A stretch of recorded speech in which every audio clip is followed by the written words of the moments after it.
And well, it's wonderful because we've got a special guest today. I'm just going to say, Bob, tell the viewers a little bit about your background, Bob, and how you ended up to come here with the UK column. Right, where do we begin? I stuck my head above the parapet in February of 2020 when we started to hear about this deadly strain of the flu coming across the waters to the UK, and I've been voicing my opinion about that and many other topics ever since.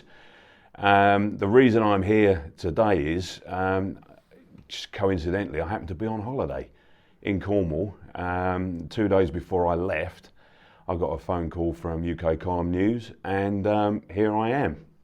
So you've got some friends that you originally met in Egypt. Yeah, that was 23 years ago, and we've been the best of buddies ever since. So now we're sort of tied to Cornishmen. Yeah. And professionally, you worked as a driving instructor, or you still do? I still do, yeah. I've been a driving instructor 23 years again. I was just beginning my driving instruction career when I met these guys, these Cornish fellas. 23 years as a driving instructor. I have a couple of guys, 4 people working under my banner, if you like. And things are going okay. But I'm reaching that point now where I'd like to ease off a bit. Slow down a little bit. Yeah. And I've heard a few stories about driving lessons and driving instructors, that the COVID lockdown caused big problems and backlogs with the exams and... Yeah, it did. Right. It did. I've had my own personal battle with the mask mandates. I've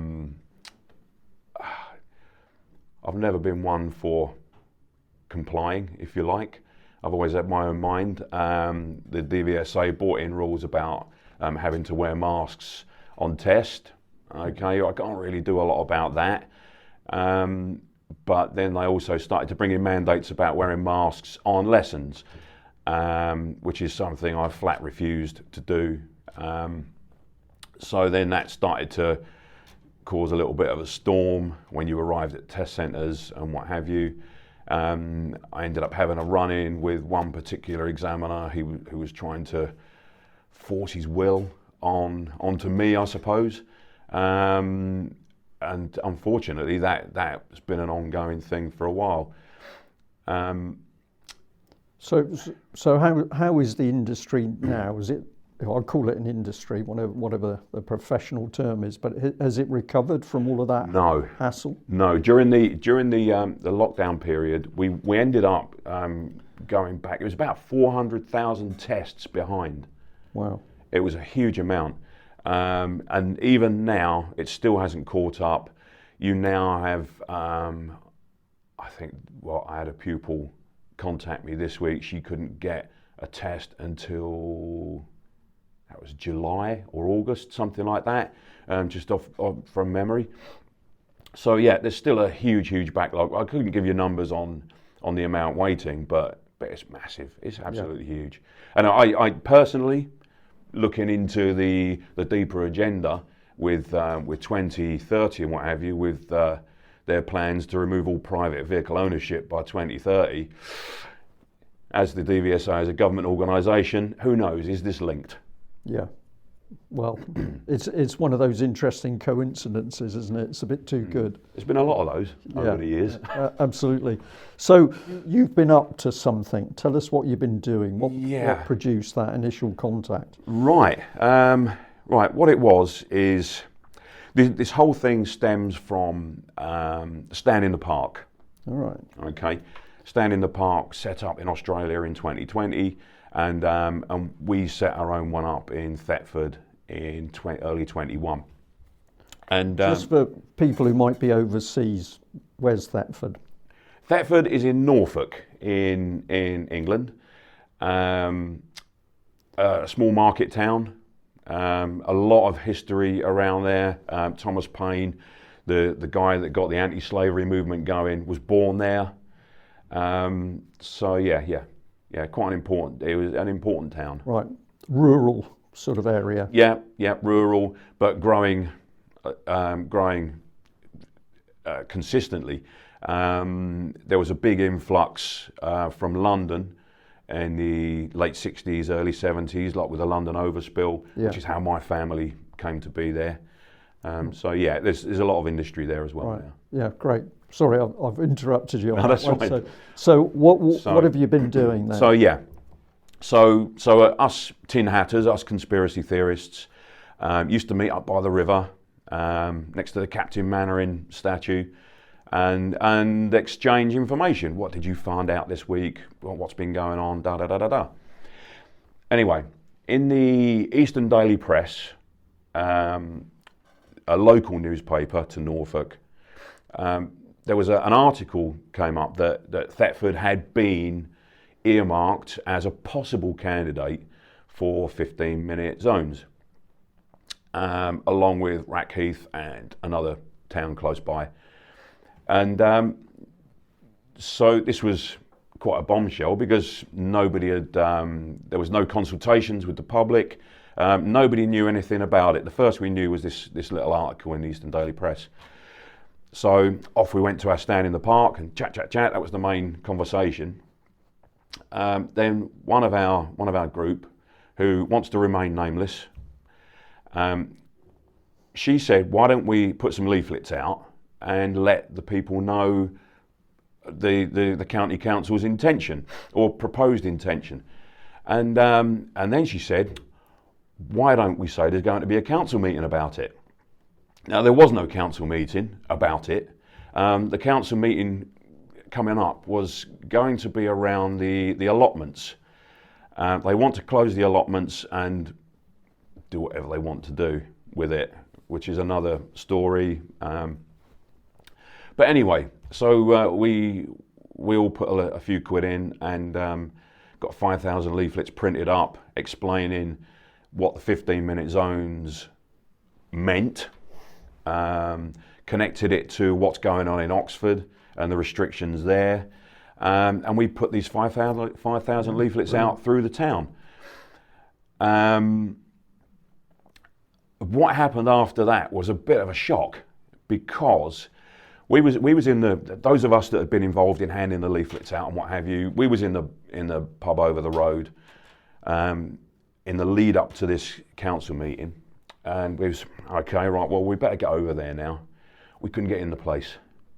Around 200 people had turned up off the back of these leaflets. Right.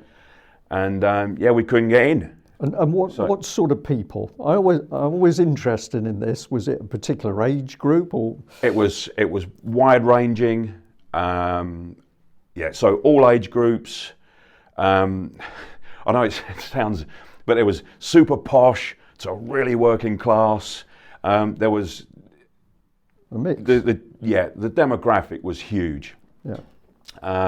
Some people had come in from out of town because they'd heard about the leaflet being spread. So yeah, it was quite something else. So anyway, as you can imagine, in the council meeting there was panic in the ranks. Yeah. One of the councillors, he won't mind me mentioning his name, Mark Taylor, great guy. He's totally on board with everything that's going on. He is good friends with the owner of the Thomas Paine Hotel.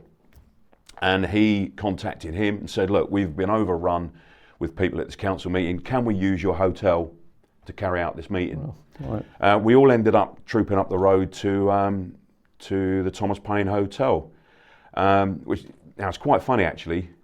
In the mainstream, it said that we marched on the council. We didn't march on the council. We strolled up to the Thomas Paine Hotel. Yeah. So yeah. Anyway, the Mayor, Jane James, stood on a chair at the front and told us exactly how this meeting was going to be conducted, which raised a laugh amongst the 200 that had accumulated. Why? Because it was a controlling thing. Yeah, and the control was soon gone. Right. So anyway, So we've all got in there, and Mike Ball, Mike Ball became our spokesman, if you like, when we was arranging what we was going to do. It was basically, well, who's gonna speak? We can't all speak, and he said, well, I'll do it, and that's how he became the front man for the video that actually went out and went viral. Right. Basically telling Jane James that how dare she put her yes vote to such a scheme without prior consultation, and he does not need, and we do not need, somebody to make that decision for us. Right. So, keeping it all really measured, was she shocked at the response from the public in that room? Extremely. Right. Yeah. As time went on, and the mood never got out of control. I think that was a real strong point.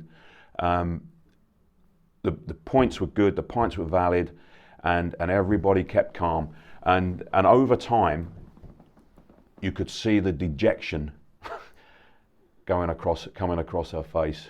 Right, because she putting words in your mouth, because she felt there was more to it than she anticipated. That was a huge part of it, actually, because there was a lot of people in that room that had already researched what was going on, and I honestly believe that she had no idea of the depth of the vote that she'd placed. Right. What she was really dealing with. Yes. She'd gone along with it. She was for it. She thought she knew what it was all about. Yeah, that's it. It was quite funny, actually. Mark Taylor actually said in the initial meeting that they had followed the party whip. Jane James is a Tory, and it was just suggested that they'd follow the party whip. Right. Just to interject here, I find this point really interesting because a couple of days ago I was able to do an interview with an MP, and he expressed to me frustration that other MPs would not engage in a whole range of topics. And when I said, why is this? His response was, well, basically it's control within the party, which is what the whip system's about. Now, what I'd just like to emphasise for the audience, and particularly people overseas, we're talking about a town council here. Yeah. So this is I'm not sure what the population is of... It's about 30,000. Okay, so we've got a town council for 30,000 people, but even at that very localised level, party politics are being run on the whip system. Yeah. Jane James is a county councillor as well. Yeah. So, right. But she just happens to be our mayor. But she was being honest the truth came out. Yeah, it was quite funny actually that she did state while she was speaking that if there had been any restrictions or the restrictions that we were bringing up, then she would absolutely not be in favour of such restrictions. Right. So, but like you say, I think that was a bit of a shock to her. So if we paint a little picture for people who haven't seen any of the video clips, and what we'll do for this interview is we'll put a couple of clips in for people to see. Yeah. But if we paint a little picture, how did the additional information come across in that meeting? What was presented at the meeting which you felt was good factual evidence as to what this was really about? Right. Yeah. I'll put in there, just for you, so that your viewers know where to go. LSB Film Productions were the guys there that actually filmed the meeting, so they can get that on YouTube and then can go and look at the series that's now building up. But I think the big thing was that the councillors had no knowledge at all, or so they say. And there was one guy in particular, I don't know who he was, but he actually started to go through the build-up to how 15-minute zones came about. and he started to talk about the Club of Rome and things like that. And I could have kissed him, actually. Okay, that would have put a different spin on the event. Yeah, So, yeah. And so the response from the councillors, well, we've got some bedtime reading to go and do, Right. because they obviously don't know as much as we do. Yeah. Yeah. So that was good. That was good in that respect. Right. Okay. So, how long were you in there? Simple question. Do you reckon? An hour maximum. Yeah. Okay. Yeah. And then, what's your view on what you achieved then in that hour? Right. It led to something that has so we hear, has never happened before. Mark Taylor, the councillor, suggested we try and call an emergency county council meeting. Right. And lo and behold, up came the plans for an emergency county council meeting, which we held last week. Okay. So tell us about that then. Where was that? Is it council offices? Did you manage to? Right. That ended up in the Carnegie Rooms in Thetford. Right.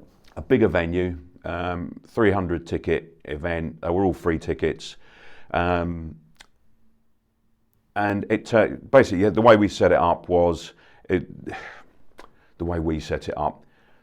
county council arranged the venue and the way it was going to be formatted, and we ended up with four county councillors on one side of the stage, 4 of us on the other side, and a lectern in the audience so that people could come and throw their questions. Right. I've got to say that to me seems a pretty accommodating response from the county council. I can imagine some county councils would have just put the stone wall up and tried to palm you off and keep you away. So I think we can give them some credit for actually agreeing to that. Absolutely, because for sorry, did you say 4 councillors? Yeah, there was 2. There was the 2 local county councillors, right, and then 2 that had come from higher up in Norfolk. I could imagine for those councillors to sit on the stage and face what they probably in their heads thought was quite a hostile audience. I think that takes some courage. Yeah. I think we've got to recognise this, because if we've got councils making bad decisions, it's no good painting all the councillors as bad. Yes, we've got to give some praise where it's due, I think. But that's just my opinion. You might have seen it differently. No, it's like you say, it was great that they've allowed us the platform to question publicly. Again, LSB Film Productions filmed the whole event, and amongst other people that turned up, ITV turned up, Rebel News. Right.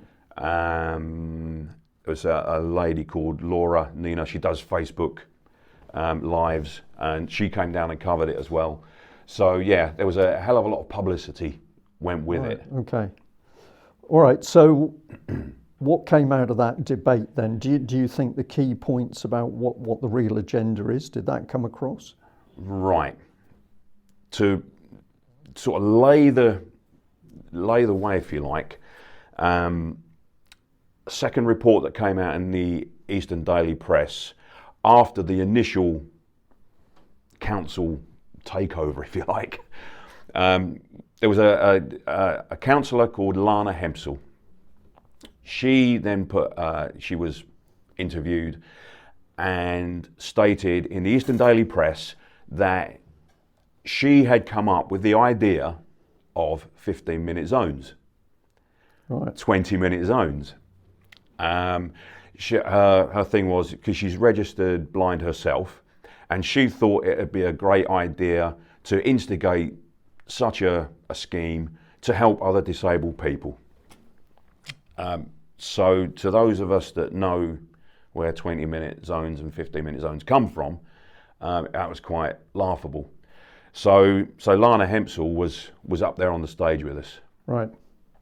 And we allowed her to say her bit, and so then the next question, that was from myself, was, you have now reiterated that the 15-minute zone idea came from yourself. How proud are you that your idea has gone worldwide? Right. from that point onwards, it was sad and laughable at the same time, because from that point onwards, she just tried to convince us endlessly that yes, this idea was hers. Yeah. I don't know why. There was a lot of people in that room that had a full understanding of geopolitics and corporate infiltration into government, and the fact that the 15-minute zones have come from way higher than the government's pay grade. Yeah. And internationally. Absolutely. Yeah. This is, and off the back of, I mean, I'll add that off the back of these videos that are going out now, we're being contacted worldwide. It's gone viral. Yeah. And it's empowering a lot of people to take on their governments themselves, the councils themselves. Right, okay, just because I got things flicking through my head. So just, you mentioned the media there. Let's focus on that a bit. So what sort of reports did the media make after that event? Rebel news, straight up, straight down. Yeah. What happened is what got reported. ITV, it really surprised me that they didn't poo-poo us as much as we thought they were going to. You didn't get branded as some form No, that was a real surprise. Although what did make me laugh was that they tried to debunk us with fact checkers. Right. So who did they use? Our old friend Full Fact? That's it. Reuters and the usual faux fact, as we prefer to call them. That's it. The usual suspects, which is laughable. And right. So the product that they produced in trying to debunk it, that was really was it. Right. That really was it. They interviewed a couple of people in the town, and there were very soft answers, I would say. They didn't actually interview anybody that had full knowledge of what was going on. But yeah, it was quite a tame report in the end. Yeah. Right. Okay. And so that's the media. What was the ultimate response from the council then? So that they set up this emergency meeting, and there'd been good attendance at it. What then happened in the council? So, we had myself, Jeff Mealing, very knowledgeable guy. We had Brian from Peacekeepers there that would help us should we need almost like legal advice, if you like. Very, very knowledgeable on equity and what have you. And then Mike Ball was there, very eloquent. And what came from the county council's table never really gave us any answers, because what we had was four people on the county council table basically saying to us, this isn't going to happen, it's just an idea. We've got no intention of restrictions, no intention of ANPR cameras, and so on and so on and so on. But in essence, that acknowledgement doesn't carry any weight whatsoever, because they're just words. And although yes, they're on film saying it, at some point these people are going to move on, and the next lot are going to come in. Yeah. And the agenda comes in a step at a time, doesn't it? It's a little piece. It's a creeping agenda that comes in. Yeah, absolutely, it does. Like, the analogy used again and again is the boiling the frog. Yeah, isn't it? Yeah. So, but what we're trying to do in Thetford is we're trying to nip this in the bud before it gathers any momentum. Yeah. And certainly wake people up to at least go and research and investigate for themselves. Yeah. And do you think you've had success with that? Certainly. Right. Absolutely. Yeah. It's you're getting messages now from, certainly on a personal view, on a personal front, I'm now being contacted by people that 2 years ago, 3 years ago, thought I was nuts. Yeah, I've got to say, welcome to the club on that one. And I think I've said this before, but my favourite the main time where people will reapproach me is when I'm dog walking. The best one ever was a man I was quite friendly with at one stage, but particularly when I was doing my work to expose the political charity Common Purpose, he'd distanced himself.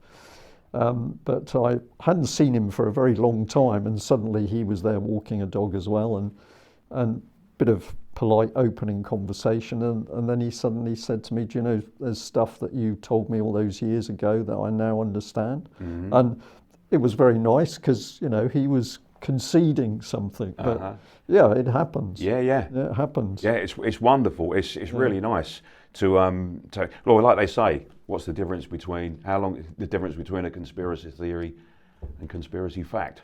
About 6 months. Yes.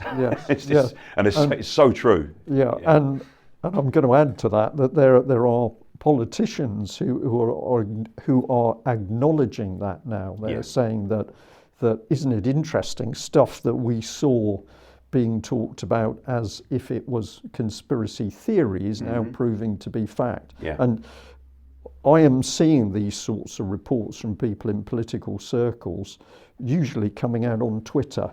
So you don't see it in any form of press announcement, but you can see it on Twitter pages, which is interesting. Yeah. So response from local people. The council's been quietly defensive. I think they're hoping it's going to go into the long grass. Yeah. On the night, the meeting didn't go exactly how we'd planned. We had a hell of a lot of, let's call it ammunition. The guys, peacekeepers, and Mike Ball's contacts that have just come about in the last month have done a hell of a lot of research. Right. And we had a hell of a lot of ammunition to throw at the councillors should they not at least acknowledge that. You were talking sense? Yes. Yeah. So in that respect, we still have this ammunition in our back pocket. Yeah. Our powder's still dry, so to speak. Yeah. So that's left in the background for now, and I'm not going to talk about that because it is ammunition. Okay. So what are you hoping? What are you hoping that the council's going to do now?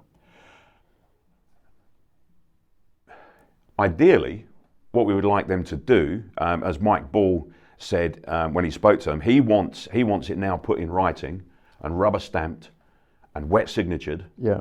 And he wants that sent to every resident of Thetford. But I think the best we'll get is that this letter acknowledging that there will be no restrictions ever in the future will go to at least the town council. Yeah, this makes sense to me because, of course, as you said, words are cheap. But if you get something written down, that they may attempt to go 180 degrees or go in a different direction from what they've written in a letter, but it's a lot more difficult if it's on paper than if it's just been said verbally at a meeting. Yeah, and that was something that Tom McCabe, I believe his name, was quite high up in the council. He was there, and he said, "I can absolutely promise you that this won't happen. It will never happen." But almost like, but who knows? Yeah. And that you can imagine the audience then. Yeah. And of course we come back to this fact that if the policy was at least enforced by the whip system, then something is still sitting in the background, isn't it? Yeah. Tory central office knows full well that there is an agenda to unleash this stuff. Yeah. Well, we do know that regardless of what the council says or what they send to us, this will continue to be rolled out by the powers above. Yeah. I think the whole idea behind us doing what we're doing is to at least get people to realise that they are more powerful than they believe they are.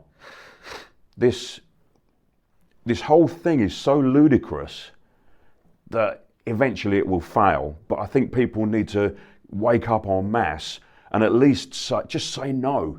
Yeah.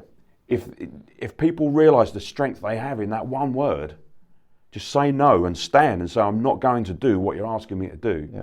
That's the whole idea behind this. Yeah. We know they're going to continue and try and roll it out, but it just needs Yeah. a wake-up call. It's all about psychology, this, isn't it? Because a lot of people find it very difficult to certainly stand up in public and ask a question. So when there's an opportunity to challenge even a parish councillor, I was a parish councillor for a while, and I can see people, I remember seeing people coming into meetings and they had something on their mind, it was really important, but that bit of standing up in front of a few other people and putting the question across, they could find it difficult. So to say something in public, to challenge is tricky, and then people are very, what's the word, subservient. They think that if somebody's got a title, and the moment it gets to MP, that this person's got to be treated as if they're some sort of godlike person, when the reverse is true, isn't it? The MP should be serving the people. Yeah, that was something that was pointed out at the initial meeting. Right. That, remember, you are public servants. Yeah. And yeah, they didn't like that too much. No, not at all. And it's quite, I want to touch on something you said just a second ago, is about standing up publicly and speaking.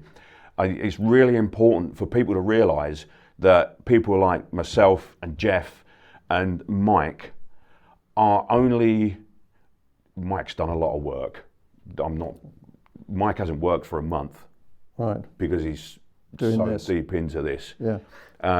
But it's important to remember that us three and others are merely the voice to get the information out. What's actually happened is it's the people in the background, like the lady who came up with the idea of the leaflets. If she hadn't come up with that idea and arranged the leaflets and arranged where we were going to put them and when, and coordinate it all, none of this would have happened. Yeah. So it's really important to remember that even if you're right in the background and all you're doing is the odd Facebook post or the odd this or the odd that, it doesn't matter.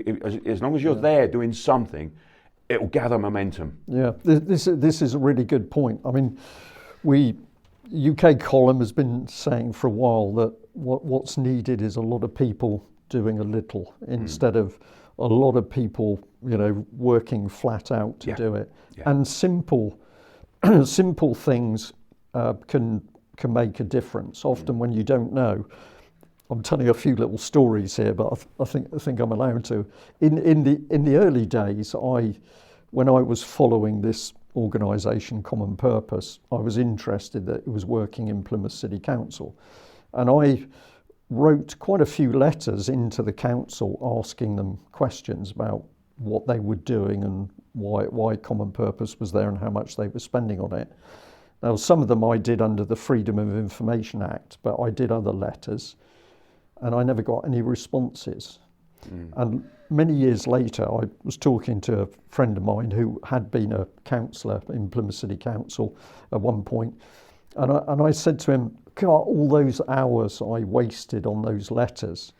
And he looked at me and he went quite quiet and he said, what do you mean wasted? And I said, well, I'd spent hours writing some of those letters and I sent them in and I never got a single response.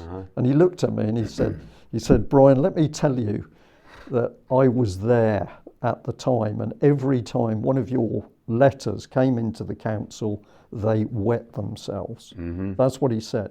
And I've never forgotten that, because it explains the fact you do something simple, you don't see any immediate result, but actually taking that effort or making that action makes something happen in the future that can be a lot bigger than you expected. So just anecdotal story there. Yeah, that leads me beautifully on to my own story.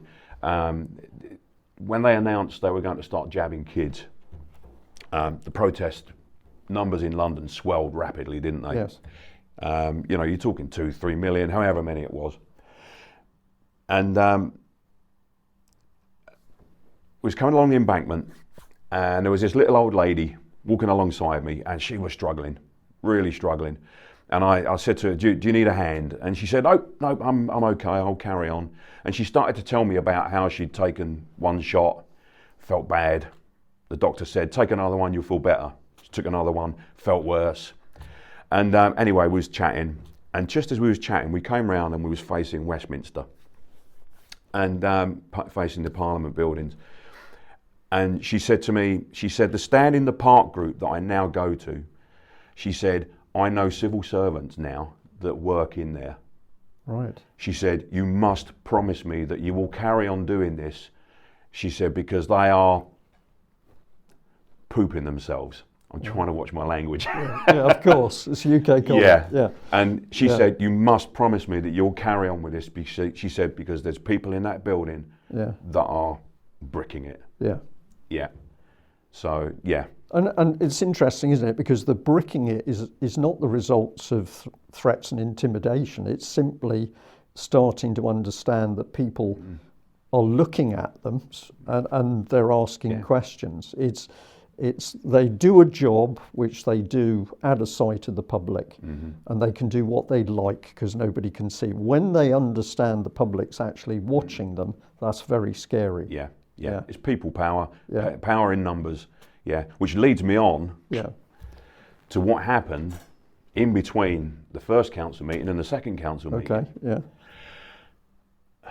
Us tin hatters thought, right, how can we really take this on head on? The local elections are coming up. So we had a couple of meetings where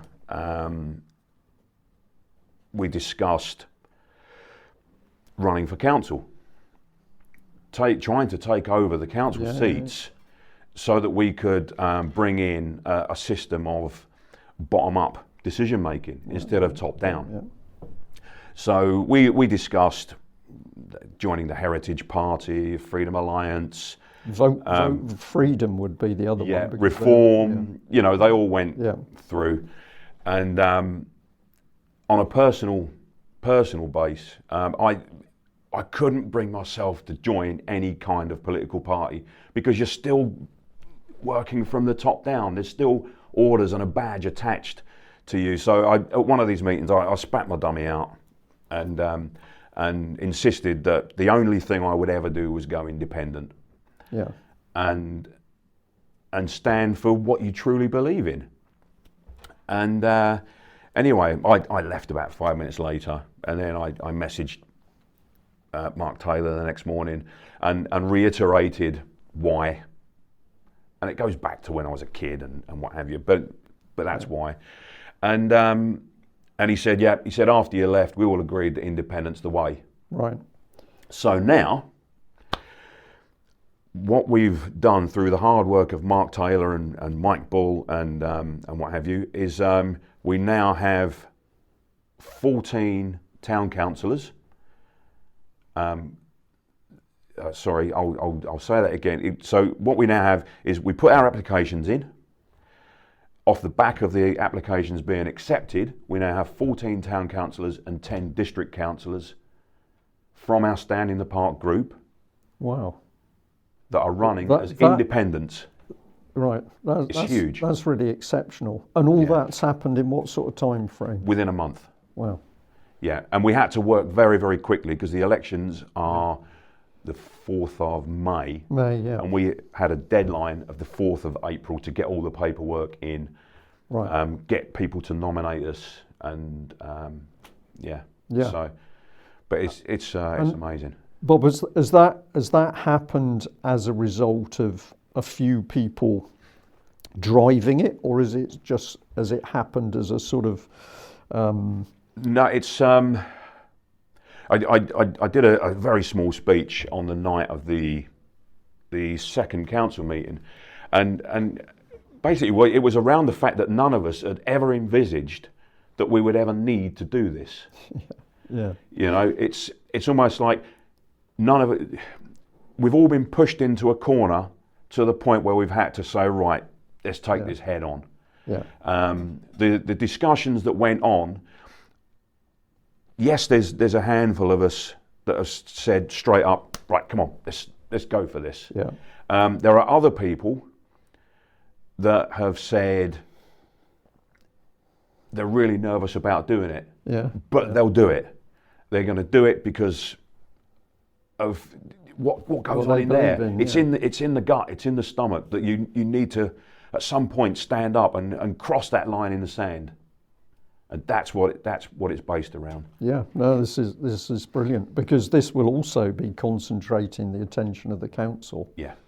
Because a direct challenge through the democratic system, with all its faults, when a challenge comes in through the system that they're used to working under, this is another big, big thing. Yeah, I mean, another big thing that we've said that we will do is,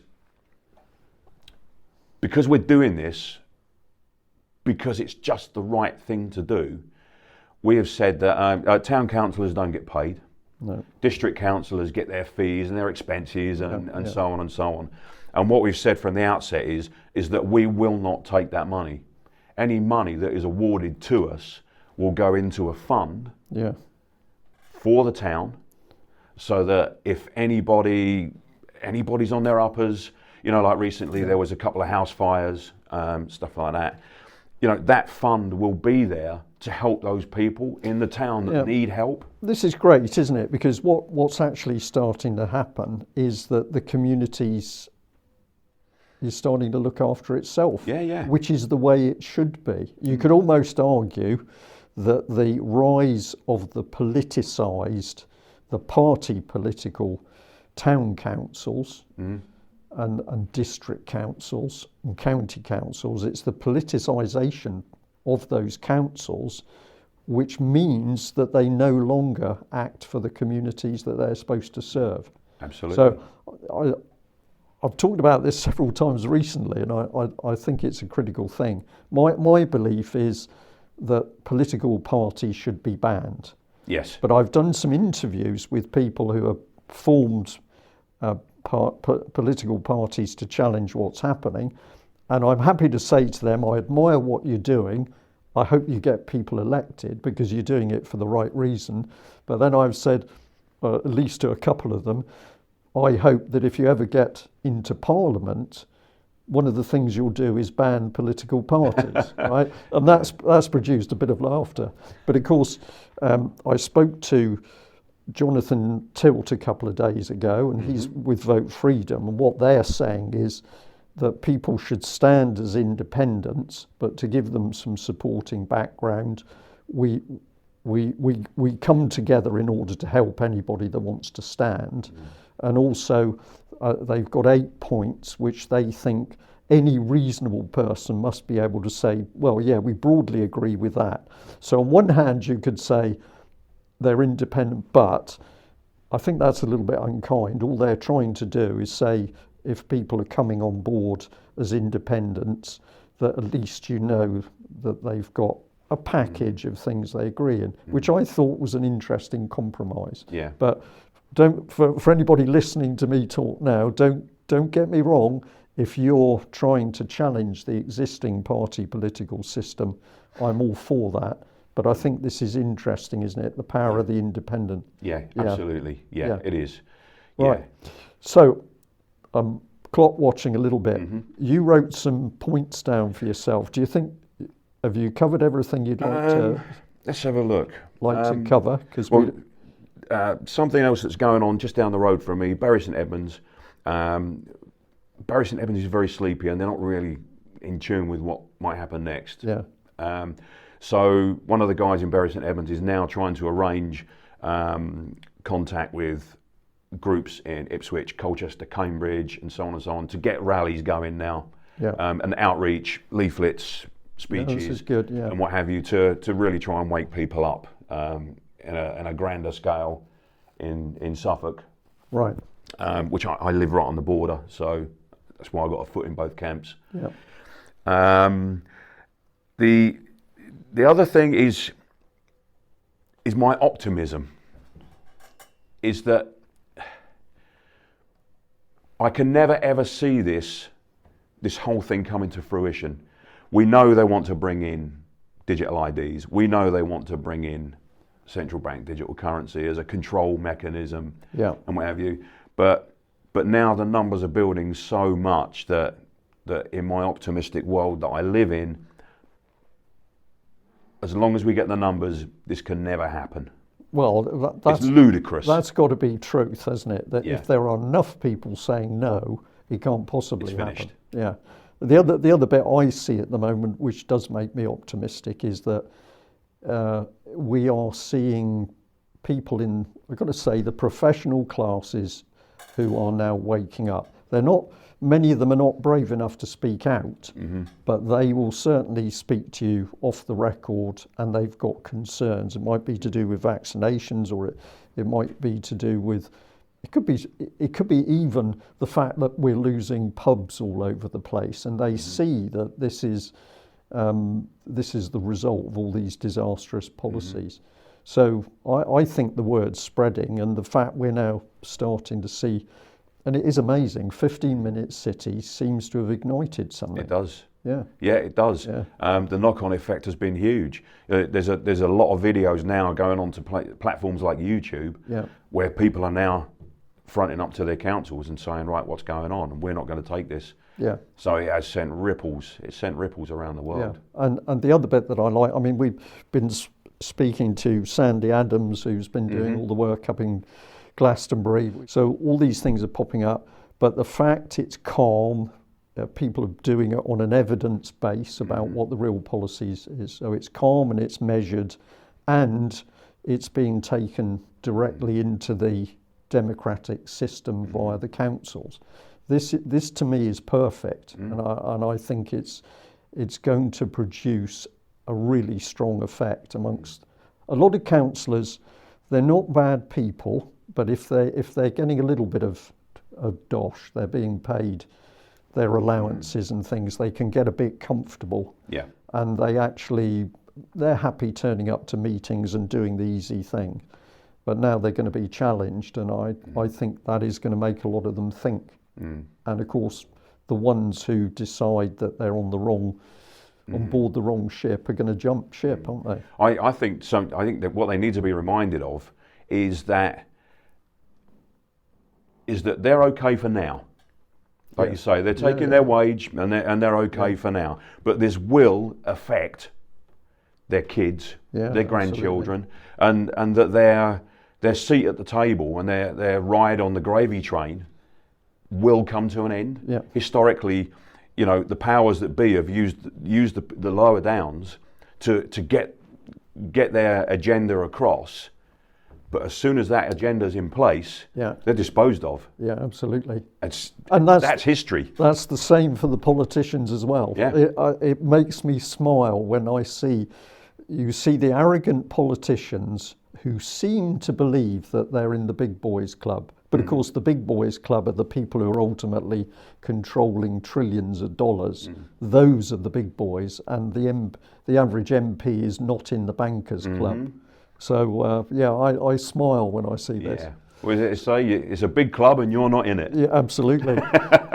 Right. So Bob, some finishing words. I'm just going to say you got the whole of the UK column audience. We know that audience will be principally UK based, but we've also got a lot of people watching from wherever, whether it's Australia or New Zealand or the States or Germany.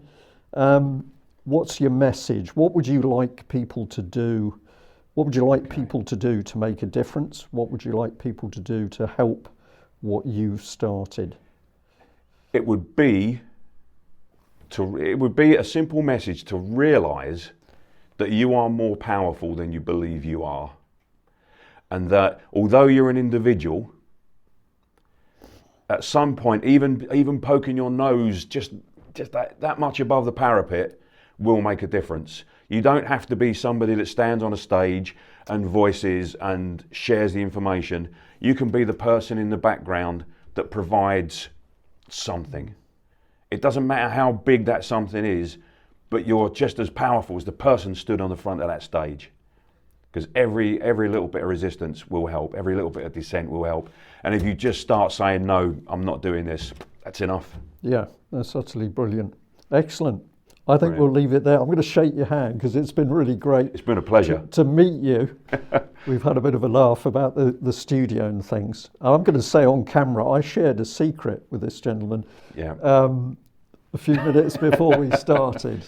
I promise I won't say anything. You promised. I promise. I'm going to hold you to that. And the reason I'm smiling is we were talking about positive things for the UK column. So maybe we're now entering spring 2023 and something is beginning to change. A turning point. A turning point. I've had a picture in my mind that this Yeah. will all be over and done with by 2025. Okay, well, I'll hold you to Hope that so. one because that would be brilliant. Yeah, great. Thanks for coming in. Thanks for everything you're doing. And well, we hope to see you again, and you can give us another update on Thetford. And Well, I'll be back in July. Well, there you are then. Okay, brilliant. Brilliant. Thanks for your time. Thank you. We'll leave it there for our audience. I hope you enjoyed that. And isn't it brilliant to know that people are out there doing stuff and we can see it making a difference? So we'll leave you to reflect on that on this lovely day. Thanks for joining us. Bye-bye. Thank you. It was born from Thetford Stand in the Park, where normal townfolk have come together to unite as Thomas Paine independent candidates. Now let's meet them. We are not politicians. We are ordinary people like you who have had enough and want to bring some common sense to our council. We do not represent any political party. We only represent you, the people of Thetford. We will give our councillors' allowance back to the people of Thetford, held in a secure fund for those in need. We categorically oppose the war on motorists and 20-minute cities. We promise the people of Thetford a vote so you have your say on any proposed plans.